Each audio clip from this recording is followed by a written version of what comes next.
खर मास का रहस्य, क्यों रुक जाते हैं शुभ कार्य?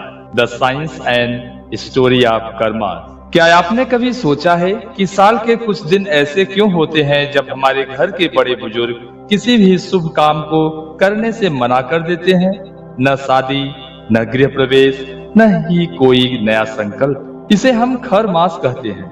लेकिन क्या यह सिर्फ एक अंधविश्वास है या इसके पीछे छिपा है कोई गहरा खगोलीय विज्ञान और प्राचीन पौराणिक रहस्य? आज इनर योगी पथ पर हम समय के उस चक्र को समझेंगे जिसे दुनिया अशुभ मानती है, लेकिन योगी इसे अंतर मन की यात्रा का समय मानते हैं। स्वागत है आपका इनर योगी पथ पर। यहाँ हम सनातन संस्कृत के रहस्यों को विज्ञान और आध्यात्म के चश्मे से देखते हैं। अगर आप अपनी जड़ों से जुड़ना चाहते हैं तो अभी सब्सक्राइब करें और बेल आइकन दबाइए ताकि सत्य की यह यात्रा कभी न रुके। आइए पहले जानते हैं शाब्दिक अर्थ और इसकी जिज्ञासाएं क्या है। सुनने में थोड़ा अजीब लगता है ना? संस्कृत में खर का अर्थ होता है गधा और मास का अर्थ है महीना, यानी एक ऐसा समय जिसे गधा मास कहा गया है। लेकिन सूर्य जैसा प्रतापी देव जिसके रथ को 7 दिव्य घोड़े खींचते हों, उसका संबंध एक मंद गति वाले गधे से कैसे जुड़ गया? इसका उत्तर छुपा है मार्कंडेय पुराण की एक अद्भुत कथा में। कथा के अनुसार भगवान सूर्य ब्रह्मांड की निरंतर परिक्रमा करते हैं। उनके रथ के 7 घोड़े ऊर्जा के प्रतीक हैं, लेकिन 1 वर्ष की निरंतर दौड़ के बाद वे प्यास और थकान से व्याकुल हो उठे। सूर्यदेव दयालु हैं। वे अपने घोड़ों को विश्राम देना चाहते थे, लेकिन नियम यह था कि यदि सूर्य का रथ रुका तो सृष्टि का संतुलन बिगड़ जाएगा। तभी उनकी नजर देवक कुंड सरोवर पर पड़ी। वहां 2 खर यानी गधे पानी पी रहे थे।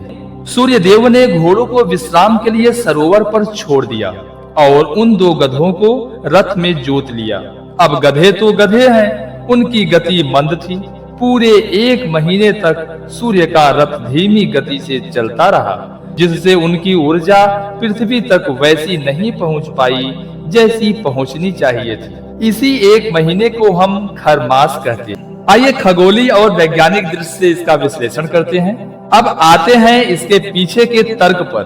खगोल विज्ञान के अनुसार इस दौरान सूर्य धनु और मीन राशि में प्रवेश करते हैं। इस दौरान सूर्य धनु और मीन राशि में प्रवेश करते हैं। इन दोनों राशियों के स्वामी बृहस्पति हैं। जब सूर्य इन राशियों में होते हैं तो बृहस्पति की शुभता और सूर्य का तेज दोनों ही क्षीण यानी कमजोर हो जाते हैं। हमारे शास्त्र कहते हैं कि किसी भी शुभ कार्य के लिए इन दोनों ग्रहों का बलवान होना अनिवार्य है। 15 दिसंबर से 14 जनवरी के बीच पृथ्वी के उत्तरी गोलार्ध में सूर्य की किरणें सबसे कम प्रभावी होती हैं।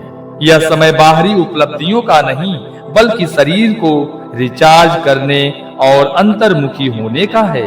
तो दोस्तों, खर मास अशुभ नहीं बल्कि विश्राम का प्रतीक है।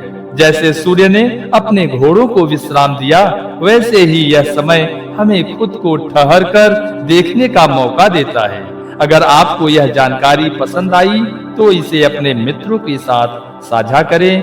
अगली बार जब कोई कहे कि खर मास है तो उन्हें इसके पीछे का यह गहरा अर्थ जरूर समझाइए। इनर योगी पथ से जुड़ने के लिए धन्यवाद। मिलते हैं अगले वीडियो में। नमस्ते।